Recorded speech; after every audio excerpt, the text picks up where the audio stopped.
Olá, senhoras e senhores, sejam todos muito bem-vindos ao canal e o tema desse vídeo é verdade que o direito do agronegócio não existe? E aí? Vem que eu te explico.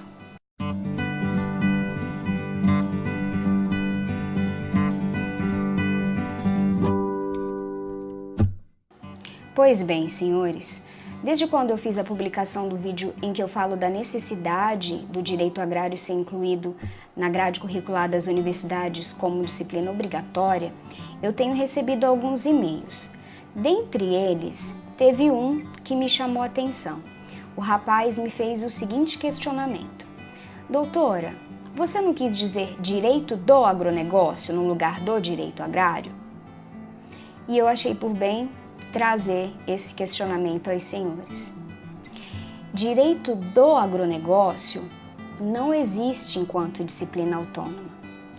Para que determinado ramo do direito seja considerado autônomo, a doutrina majoritária ela elenca alguns requisitos, quais sejam autonomia científica, autonomia legislativa e autonomia didática. Eu vou traçar um panorama bem breve para que os senhores consigam contextualizar, tá ok? A autonomia científica, a grosso modo, seria a existência de princípios próprios do direito do agronegócio, não replicados de outros direitos, tá ok? Específicos dele somente. Autonomia legislativa, uma lei regulando o direito do agronegócio, bem como reconhecendo ele como disciplina autônoma. E autonomia didática. A autonomia didática é o que o Estado, o governo, repassa para as universidades, para que ela possa lecionar as disciplinas.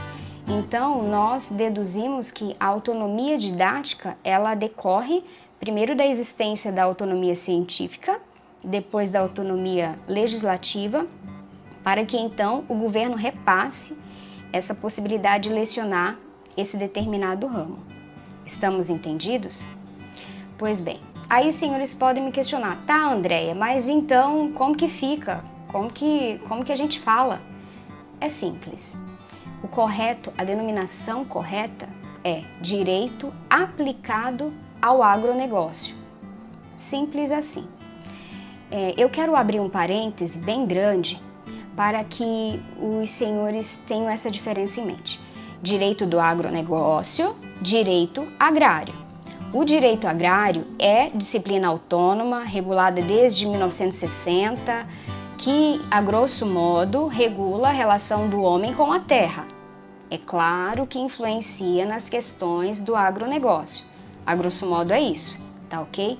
Agronegócio diz respeito às atividades econômicas que as propriedades rurais exercem, tá certo?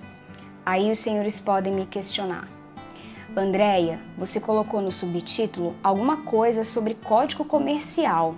O que tem a ver com o direito do agronegócio? Pois é, senhores, os parlamentares entendem que tem tudo a ver.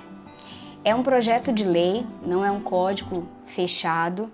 Esse projeto de lei, o texto inicial é de 2013 e esse texto inicial trazia, sim, princípios do direito do agronegócio.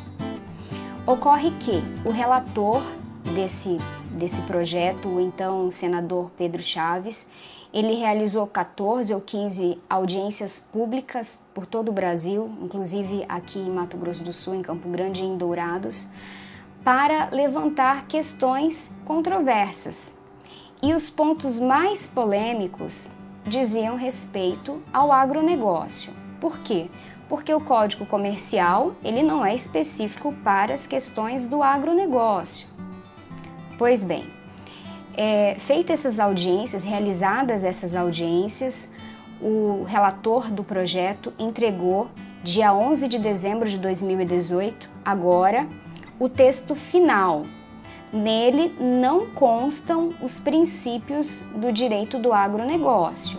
Contudo, permanece um livro, ou seja, uma parte do código específica para as relações do agronegócio.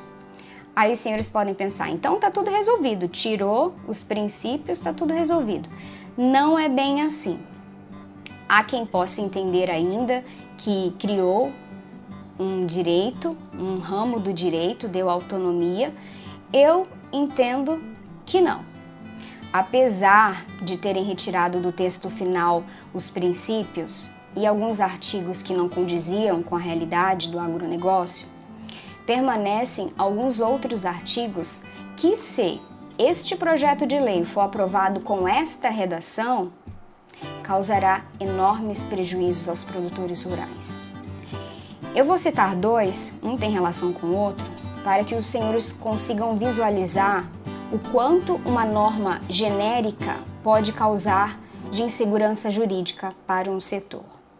No artigo 16, este projeto traz que os contratos são plenos e que o questionamento pelo judiciário é excepcional, ou seja, excepcionalmente os contratos agrários serão questionados na justiça, porque ele é pleno.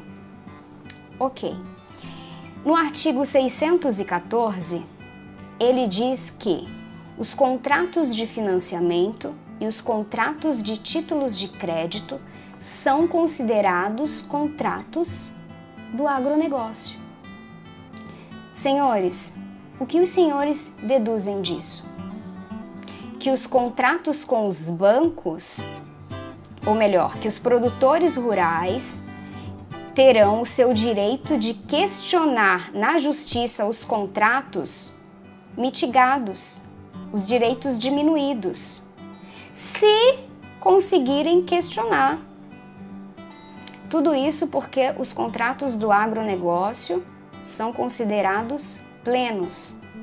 Então ele está equiparando um produtor rural ao banco. Modestamente, eu penso que isso é inconstitucional. Andréia, já entendi. Você é contra a criação do direito do agronegócio como disciplina autônoma. Não, senhores, de forma nenhuma. Eu sou contra a criação do direito do agronegócio de forma apressada e superficial, causando ainda mais insegurança jurídica ao setor e, principalmente, causando prejuízos ao produtor rural, que numa hora dessas está lá no campo e não faz ideia da existência deste projeto de lei. Este projeto de lei, senhores, além de tratar de questões do agronegócio, ele tem a pretensão de regular o comércio marítimo, as sociedades de forma geral, o processo empresarial, as obrigações dos empresários, enfim, outras tantas questões. Nós não podemos ignorar aquele blá blá blá de que o agronegócio é peculiar. Por que é? É uma empresa de céu aberto, como estamos cansados de ouvir falarem, né, o pessoal do setor, está sujeito a clima, está sujeito a pragas, não dá para tratá-lo com os riscos de um negócio convencional. Não dá, é ingenuidade até. Além do que, além da agricultura e da pecuária, outras atividades rurais devem ser consideradas para embasar qualquer legislação que seja, que trate sobre o agronegócio. Todas as demais precisam de atenção. Por fim, senhores, eu julgo infeliz e temerária a existência de questões do agronegócio neste projeto de lei do novo Código Comercial, sinceramente. Tá, então qual a solução? Senhores, quem sou eu na fila do pão? Mas, modestamente, penso que a solução é muito simples. Ou atualiza-se o Estatuto da Terra, ou cria-se uma nova legislação para o agronegócio com base no Estatuto da Terra. Pronto. Senhores, essas questões precisam ser fomentadas, são de extrema relevância para o setor. Eu espero ter plantado uma pulguinha atrás da orelha de cada um Este projeto de lei está andando de modo extremamente rápido. O último andamento dele foi dia 3 de janeiro de 2019, agora. Ele está pronto para ser deliberado em plenário e, se for aprovado com esta redação, prejuízos virão. Eu convido aos demais profissionais do setor do agronegócio a se manifestarem, a se posicionarem quanto aos artigos deste projeto de lei no que se refere ao agronegócio. Ainda que tenham um posicionamento diferente do meu, eu acredito que o que vale é o debate. As questões, quanto mais questionadas, mais evoluem e possibilitam uma segurança jurídica para o setor, tá ok? Acalmados os ânimos dessas questões, eu quero agradecê-los por terem assistido o vídeo até o final. Convido-os a conhecerem o site direitoemmovimento.com. Eu disponibilizo uma vez por mês um e-book de forma gratuita com temas do direito agrário, do agronegócio, questões do setor, para que os senhores possam entender de forma mais dinâmica. Eu prezo pela facilidade na comunicação. E convido-os também a me seguirem no Instagram, direitoemmovimento.com. Lá eu estou com mais frequência, tá ok? Muito obrigada e fiquem com Deus.